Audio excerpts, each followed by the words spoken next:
সম্পূর্ণ পৃথিবী নিস্তব্ধ চুপচাপ হয়ে গিয়েছিল।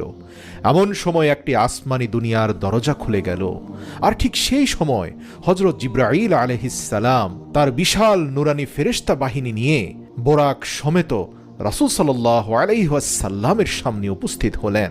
জিবরাইল উপস্থিত হয়ে কোনো কথা না বলে সোজা দাঁড়িয়ে থাকলেন, কারণ হাবিব আল্লাহ চোখ বন্ধ করে হৃদয়কে প্রশান্তি দিয়ে আরাম করছিলেন।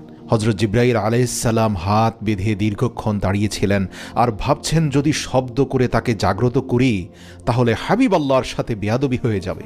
তিনি চিন্তা করছিলেন রাসূল সাল্লাল্লাহু আলাইহি ওয়াসাল্লামকে তিনি জাগ্রত করবেন কিভাবে।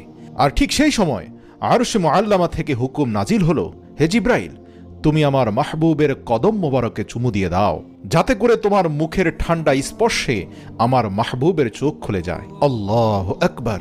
তারপর জিবরাইল আলাইহিসসালাম এগিয়ে গেলেন এবং